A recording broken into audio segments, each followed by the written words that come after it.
Hi guys, welcome to another episode of the Grapplers Academy. Coached by Si, Bonafide PT. Before we get any further, make sure you hit that like button, subscribe button, and drop any comments below with your thoughts on today's episode. We got asked a couple of weeks ago, didn't we, about the what was it? Principles. 7 basic skills of wrestling, didn't we? Yeah. So somebody dropped in the comments, a couple of weeks ago on one of the videos I think that we showed on an instructional about one of the wrestling instructionals, and just asked our thoughts on the 7 basic skills of wrestling. So we're going to cover a couple of them today, aren't we? I think we said we were going to do like a part 1 today, where we kind of talk about stance, and then the point leading up to hitting the takedown, and then we'll look at the details of like finishing the takedown that relate to the principles or the skills of wrestling. After that, it's kind of a separate topic. Kind of like 2 different parts of it, isn't it? And we'll be looking at this as well, not exactly from a wrestling standpoint, but more from a takedown for jiu-jitsu and grappling standpoint as well. Yeah. 2 completely different sports, and you really should be playing them in 2 different ways as well. Yeah. And it makes it even more complex when we've got gi and no gi, because again that makes a completely different stance in terms of the way that you're going to defend yourself from collar grips and that sort of stuff from a wrestling standing point of view. And you've also got other things to worry about, such as judo. Yeah, I was going to say, does judo have the 7 basic skills of judo? They're not going to be too far off being completely similar, but there's just a couple of extra layers. When you have that piece of cloth around your neck, there's a little bit higher chance that you're going to go and get some air miles. Yeah, and I say you'll more likely fly that little bit higher as well and hit the ground. But it's like wrestling guys want to try and put you on the floor on your butt. Judo guys want to try and put you on the floor on your head. Yeah. So I love that saying where it's like the art of getting hit with the earth. Oh god, yeah. Who's got that like famous quote where he's like, I weigh, might have been Henzo Gracie or something. He's like, I weigh 80 kilos, but you know I've got the whole power of the earth behind me when I hit you with a takedown. That sounds like some Dragon Ball Z style stuff. Yeah, come on, mate. I've heard of that. Henzo Gracie, Goku. Same thing, isn't it? So that red belt takes you to Super Saiyan status. Actually, wait, it's kind of a complete deviation off topic, but who do you reckon it'd be? I reckon Hickson would have to be Goku, wouldn't he? Just with how virtuous he is. Who do you reckon Enzo would be? Do you know what I was thinking more like along the lines of like Henna being that kind of Goku style character? Yeah, actually that's not a bad point. Henzo or Hickson. See, like for some reason, I'm swaying towards like Vegeta or someone for. That's like coming like a Hickson. It's like a moody fucker. Yeah, that's the only. Yeah, basically. Who's a bit of a class clown who fucks everybody up? Kron. I'm thinking for Henzo. Who could he be if he was a Dragon Ball Z character?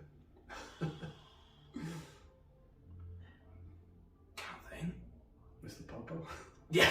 Anyway, enough of that. Let's go on and carry on talking wrestling. So the first one, and I mean, it's the first point of contact in any grappling match, but it's stance, isn't it? Yeah. So we're looking at stance and how that kind of relates to jiu-jitsu more specifically. And like we said at the beginning, this one's going to differ quite a bit from wrestling in terms of the level of the stance and what we're going to be really looking at attacking. And again, quite different from Greco, like we discussed last week as well. Obviously in Greco and Judo, there's no leg attacks. No. We can't hit anything like a double or a single leg or an ankle pick or anything like that. Whereas in freestyle wrestling, we've got the option of being much lower, being able to hit the ankle picks from snap downs and this and that. And that probably applies a little bit more to no-gi jiu-jitsu as well, especially with the inclusion of the leg locks. Oh, definitely. I think as well, like you hide your hips a little bit less in Greco and Judo. You notice that they're a lot more upright. For that exact reason of not having to worry about somebody getting in on the hips, and also nobody's pulling guard. Yeah. Whereas like in jiu-jitsu, like when you see them really hiding the hips right back, it's so that they can't get in on the hips with the foot to post and as they're pulling guard. as well as hiding the hips from somebody shooting in and getting into the hips for some sort of takedown. But in the same light, that does leave you open to snap downs and front headlock positioning as well. Yeah, exactly. So if your weight and your head and your shoulders are really far over the front toe, you're susceptible to the front headlock and all the stuff that we've talked about before off that. In terms of stance as well, like you said, in terms of hiding the hips, that can generally lead to like quite an upright square on stance versus having the hips back and low, which kind of ties in with what we were just talking about then about head position. Where your hips are, your head's going to have to go in an opposite direction. So to compensate for your centre of balance and your gravity, but also that changes where you can start generating your power from as well. Really difficult to generate a powerful double leg from being stood completely upright. You've got to be able to drop your level, drop your stance, and then attacking almost like a sprinter out of the blocks. Yes. You've got to, like I say, you've got to be able to get down low and driving really fast. And for those who are unsure about the initial first bits of steps and that penetration entry step, we've got a video coming out this Saturday which goes into a bit more detail on that. Gives you a few pointers to look out for and general markers for where the feet should be as you're entering in. But yeah, like with wrestling, especially when it comes to jiu-jitsu, your stance and posture are directly linked, and you see a wide variety of different postures. You see some jiu-jitsu players who don't mind being quite upright because they're quite confident in their ability to get the hips back, but as they're sort of coiling up and coming in, get ready to shoot in, you'll notice that posture and level will change slightly, and they'll be a bit more angled forward, unless they're looking for alternatives like trips and collar ties and other ways to get into that strong position. Yeah, usually because of the requirements of what you need to do to be able to get into certain positions and stances. It's going to be a real big indicator of what they're going to go for. If somebody's just stood super upright and tall and relaxed, you can probably be pretty safe in the knowledge that they're not going to try and hit a double leg on you or something like that, just because of the way that they need to change their positioning. So if you're aware in the match and you can kind of bring your relaxation down and be a bit more externally focused on what your opponent's doing, just keeping an eye on where they're changing their position can give you a really good indicator of what they're looking to set up. Yeah, oh definitely. And also like where their foot positioning is, you'll see a lot of lead leg forward or even standing with a square stance. That not necessarily going to indicate what takedown they're going to go for, but it will almost kind of limit your options depending on what your stance looks like stood in front of them. So if say your partner stands in front of you as a southpaw and you're more an orthodox stance, it may affect whether you're going in for a double leg on that stance. If your opponent stands more square, you might have to get a little bit further in to get into the hips, but it's not going to change which legs forward for if you're going to enter in for a double or a single. So it's worth sort of taking a moment to sort of learn the different stances and learn your preference and where you like to enter in as well, both defensively and offensively. And that's another point as well, isn't it? It can kind of give you a bit of an indicator about what sort of opponent you're coming up against based on what style they have. Perhaps if they're standing a little bit more upright, they might be more of a defensive or counter wrestler. And you can do that in your own style as well. If you're somebody who wants to maybe, you're not as confident as hitting being the aggressor on the takedowns, you can kind of appear to put yourself in a slightly weaker position with hips forward and being more upright to encourage a shot from your opponent, hoping that you've got good counter wrestling and you can switch that back.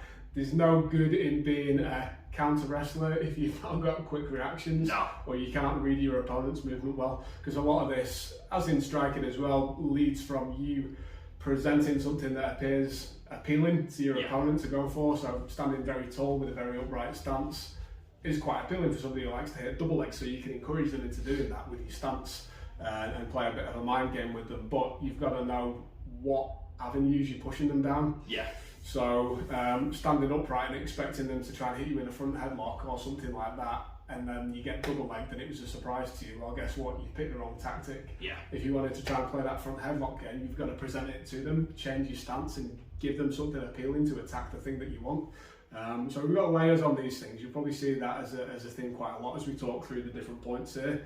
So you've got like the basic principle of the thing, and then we've got how we can layer that to our advantage and kind of start to play the mind games that happen on the mat or in the rounds. Oh, definitely. Obviously, all of these are going to time really nicely as well. So the next thing we're going to discuss is like motion, and it's kind of confusing because it ties in with stance a little bit, what we've talked about as well. And motion, stance is almost like your static position or your posturing, whereas that motion's, are we linear forward, are we looking for lateral movement, circular movement, and that's going to change your stance as well. Yeah. I do find when people start off, they start off in that very linear, single line motion, and it does make it more difficult to set up your takedowns, but also makes you more susceptible to getting taken down as well, because it's very predictable on where you're going to be. Adding that lateral movement and trying to cut the angle on your partner, just like in striking, you don't want to be stuck directly in front of your partner. You want to be moving around side to side, trying to cut those angles, trying to isolate a leg that you're trying to get in on, or forcing your partner to turn to face you, and in that moment as they turn to face you, that's when you're going to get in for your takedown. So it's using the motion and the movement to set up your takedowns, but also make you less predictable, so that it makes it harder for you to be taken down as well. Yeah, and obviously if somebody's got a very square on stance and they're coming at you and presenting that strong front and moving in like a very linear fashion, they're strong in this direction, so pushing them, they're going to be strong, they've got their hips behind. So we want to start using those things to kind of get that reaction for them to dive in and get the balance over the lead leg, or falling forward almost. And then doing that really good thing that wrestlers do all the time, of like they call it a re-attack, where you've got that initial push and change of direction, then being able to hit like a duck walk to the side, or like changing that direction from being front onto taking like a quarter step to the side, and then hitting a good penetration in from a different angle, where the guy's gone from being strong on that frontal plane and put all their energy in that direction. You've quickly, like a bullfighter, pulled them out of position, and then you come back in and hit them on their weak front. Yeah, and it also ties in with a little bit your clinch work as well, and you're setting up for your takedowns. Like, as you're setting things up, you don't want to be standing square in front of your partner. You are still trying to cut that angle. Even if you're in the over-under position, you're still trying to angle your hips off to the side and get into a stronger position, so you can set up your next attack, whether it's a lateral drop, jumping in for the single leg, trying to work your way around to the back. With your collar tie, you're trying to circle away, throw your partner off balance, so making one of the legs light or the legs heavy. So it works in the inside range as well as the outside range for when you are setting things up. Not being static, not being in that linear line, and moving in circles, in and out, moving around, trying to get your partner second guessing their decisions to make your decisions stronger. Yeah, and one thing that ties in across the board with all of these as well, which isn't necessarily something that's spoken about as a direct skill, is that hand fighting and grip fighting. That goes from stance all the way through to motion to takedown. Your stance and your hand position going hand in hand as well, no pun intended. But if we're very upright, we're going to have a different grip. If we're defending our collars, to if we're coming down and we're low, our elbows are going to be down by our knees, our hands are going to be down by our knees, because of course we're trying to protect our face as well, but also we're probably more likely to be looking for the legs, so we need our hands in a matching position. From a defensive point of view as well, hands in stance is going to be keeping you from getting underhooked, trying to avoid getting a 2-on-1 grip done onto you, and of course all the time trying to put a 2-on-1 grip on your opponent, so you're stacking the odds in your favour. And then with those things in mind, when we're looking at motion, we can use all the advantages that we've stacked in from the hand fighting. Let's say we've got a collar tie, or whether we've used an arm drag to pull them through that linear direction, and then change the angle and attack through. It all comes off not only the stance and the movement of your feet, but potentially, as importantly, if not more importantly, what we're doing with our hands as well to set that stuff up. Because as we've discussed in the video that we just filmed today, which will be coming out on Friday, these things have to tie in. We can't just hit shots from out in the blue, out in the open, where our opponent can just read what we're telegraphing. We've got to hide it behind stuff, and usually a lot of that comes from head clubbing, a lot of the shadow wrestling that wrestlers do, the stripping collar ties off their head, aren't they, and bobbing and weaving their head in a similar way to boxers do, but they've got that low stance and they're clearing hands and practicing arm drags as they're shooting through. So it all ties in together. It's not, none of this is separate, unsurprisingly. And even to go a little bit further into when you're in on the takedown and finishing it, your partner's going to find it much easier to defend if you're moving and trying to drive in a straight line, which is where the phrase turning the corner comes. When you are in on a takedown, say a double leg, you're going to be changing direction to make it more difficult for them to defend. If you're in a single leg, you're moving them towards the leg that you've taken away. In a snap down position, you're going to be moving them in a different motion again. The motion and the change in the direction and moving in different angles and directions works through the whole process of the takedown, even beyond setting it up as well. So it's a really important principle to have there. And that's a good thing to think about as well in terms of a context that people might be more familiar with or can visualise better. Is like in the gym, let's say for example, you've got all that sagittal plane movement, which is all you strong in the front line. We're strongest in our movements that are in that plane, so we've got deadlifting, bench pressing, squatting, these power movements, like big strong movements where it's all in a straight line and we're up and down. Somebody might be able to do a 200 kilo deadlift, stick 200 kilos on a cable rotation, they ain't fucking going anywhere.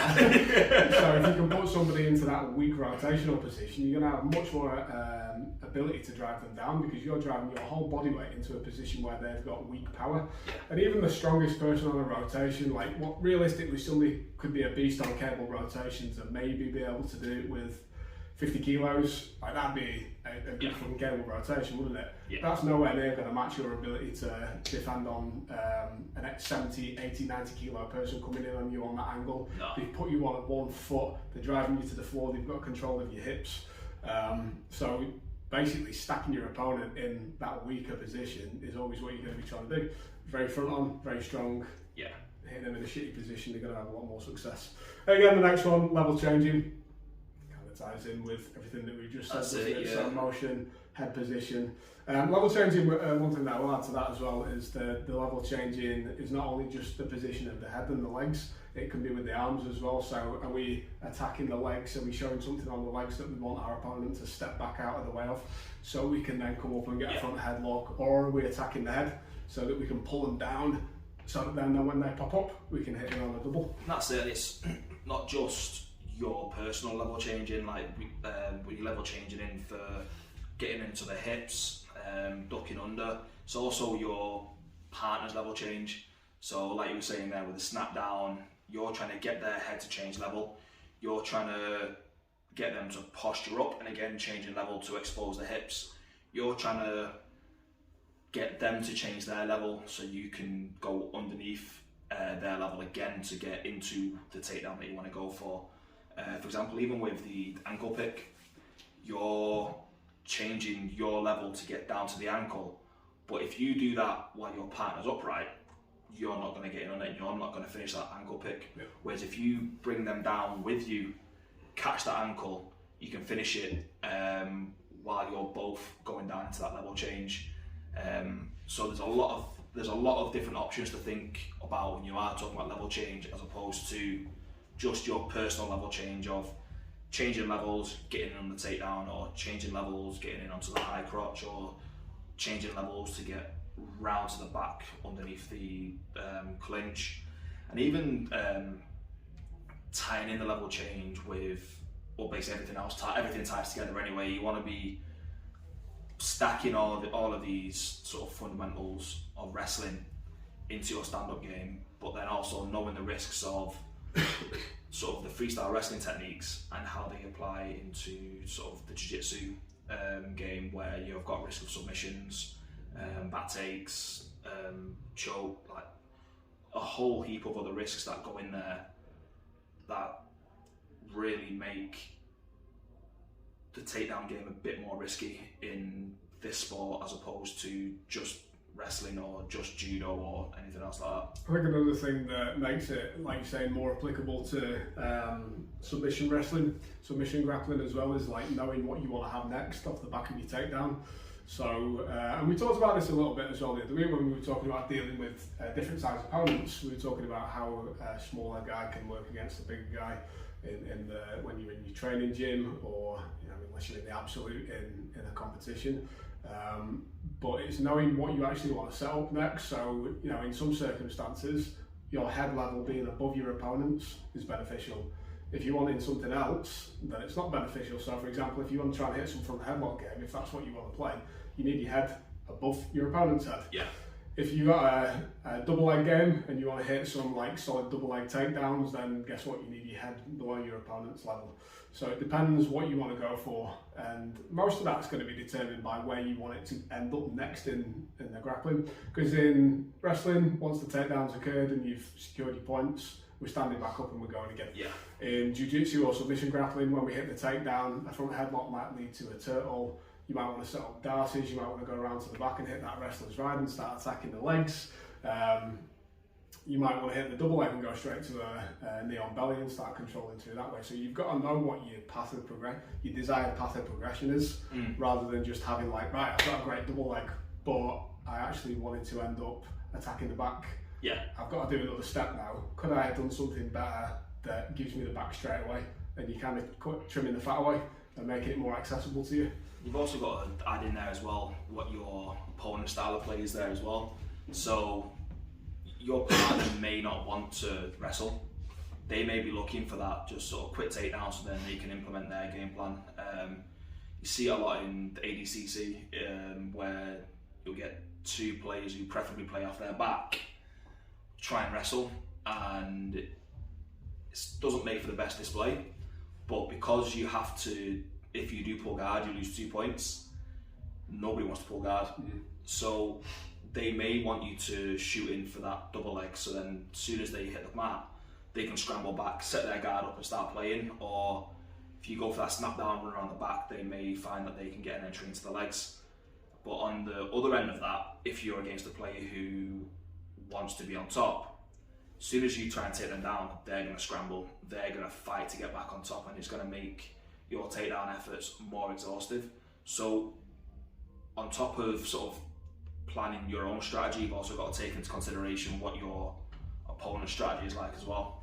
And that ties in with what we said right at the beginning as well about, you know, your opponent presenting you with an inviting option. Yeah. You know, like somebody who wants to play leg locks, and they can't just pull guard. They're going to be putting it into an inviting position for you to attempt to take down on them to get you to the mat and start getting access on those legs. So yeah, knowing your opponent's massive, and it's probably, you know, the biggest overarching thing on top of all of this.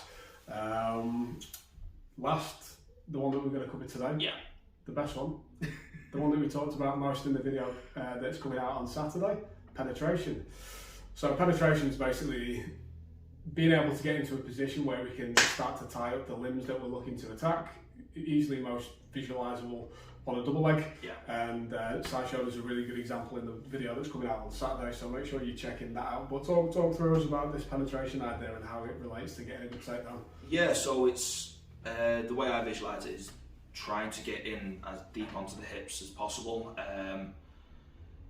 and it kind of works to throw your partner off balance and get them travelling backwards in the early stages of the takedown, whether that's again for your double leg, for your single leg, getting in deep enough so you can get high up enough to secure it, whether you're getting round to the back and getting in on the hips, you still need to get that right penetration to get in, control where you're going, and to finish a takedown. The penetration could be part of the valley drop, throwing your knee in the middle to throw them over the back, basically getting into your opponent's hips in the correct manner to throw them off balance and get them travelling so that you can catch the misstep or finish the takedown in a much easier fashion than if they're not off balance and they're able to defend appropriately. Yeah, with the penetration, we're really looking to be able to get in underneath your partner's centre of gravity, isolate them in a position where they can't move, and then drive them off the centre of balance, aren't we? So, you know, like we want to get that knee right in between the feet, directly underneath the hips, and then be able to drive forward into them. You've isolated either you're cupping on the back of the knees or you're grabbing on the legs and just driving that shoulder into them. And what we talked about before in terms of stance and motion, they're strong in that linear position where the shoulders are over the knees, the hips are behind the knees, they're nice and strong and set in that kind of like athletic ready stance. Grab the knees and then push the hips behind the knees. If you were to let go of them and they didn't have good balance, they'd probably just fall straight forward or fall backwards. But because you're continuing that drive into them, you're going to take them down to the mat and hit your takedown. If they've got good sprawls, then that's when we're looking at hitting a re-attack and coming up and changing the angle on them and maybe going to the back or hitting on a single and dragging him out in the opposite direction, so that then can re-tie back into motion. So if you're unsuccessful on that first attempt, having a re-attack and being able to change angles and come back in, whilst all the time managing the level, managing the grips, we can see how this starts to layer up. Yeah, definitely. There is a lot going on when it comes to the stand-up aspect, but it really ties in nicely with the ground aspects of the game as well. There's a lot of principles that come from the ground aspect that applies to the standing, and same with vice versa, where it's a lot of principles from the standing aspect that play down into the ground aspect as well. And like you said, that re-attack and having multiple forms of attack in one chain is really important. It's very rare you're gonna catch a takedown on that first attempt, just like you're not likely to catch a submission on that first attempt. Yeah. You are setting something up to then maybe go for your secondary attack, or doing a poor attempt on one thing to open up another thing. You're constantly going A, B, C, D, or A, B, A, B, A, C, then back to A. It's just adding as many chains as you can and keeping that long chain of attacks going until you've achieved your goal. Now, it's very energy consuming, but very effective at the same time. Which is why wrestling is probably one of the most exhaustive practices you can do. One thing we must remember to say on the penetration before we move on, because we might get slated in the comments if we don't, is that head positioning. We can talk about it in the video as well, so we're not just kind of glazed over it. We have talked about it already, so it is in the video. But head positioning, we don't want to be head down when we're hitting on that double leg. From a low-risk point of view, you're going to get stuffed, and being dragged down to the mat is easier to sprawl on. But when we're looking at it from not only a wrestling context, we're looking at it from a submission grappling point of view. If your head is down, you are 100% going to get guillotined. Yeah, it just massively increases your chances. And we do a really good example of basically a visual display of why it happens due to the head positioning, the position of the neck, the way that you change your posture. Head positioning is really important. Like Juan said, I don't want everyone think that we've glazed over it, but it is a broad subject, and within wrestling, it's less of a risk. In jiu-jitsu or just submission grappling in a whole, there is that big risk of getting the guillotine attack, and those who are defending the takedown, if you wrap up that guillotine but they get past your legs, you best get your arm out and start framing, because you're gonna get Von Flu, or as it's been now, the OSP joke. Yeah. So if you get it enough, you get to rename it. Yeah. This is one thing that you do see when we've had a couple of these super fights as well, between really good high level just wrestlers, and then they come up against a jiu-jitsu guy. Yeah. And they've done it. The indications that we've seen I think they've both been against Gordon Ryan, but Pat Downey and Bo Nickel have had really good, effective wrestling matches with Gordon Ryan, where there's been no continuation into submission grappling, and he basically just dominated the match and scored 10 points pretty much instantly. But then when it comes to the jiu-jitsu side of the match, after they finish that wrestling side of the match, they're very hesitant to get the takedowns that they know that they can do, because they're unsure about where their head's going to be, where their arms are going to be. So they've got such good conditioning on hitting the takedowns, but that extra link when you add in the submission grappling, even a world-class, high-level world champion wrestler is still hesitant to come in and hit those takedowns, because they're aware of the risk of the neck, the arm, the leg.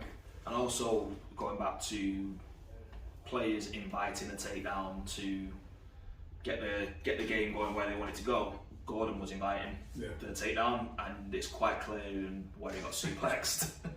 Yeah, that was funny. I was joking about this last night with somebody at training. It's kind of like we've got a guy at training who's like really hesitant to do anything, but because he's rolled with the higher level guys in the gym for quite a big chunk of his training time, and we like baiting into shit. So even now, when we're presenting with an opportunity to do something legit, he's sat there like, fuck what they set me up for. So he won't go for anything. Like, come on mate, do something, we're not tricking you. Drop your comments and thoughts below in the comment section. Yeah. Again, make sure you hit that like and subscribe button. Bonafide PT, coached by Si, we're the Grapplers Academy, and we'll see you next week.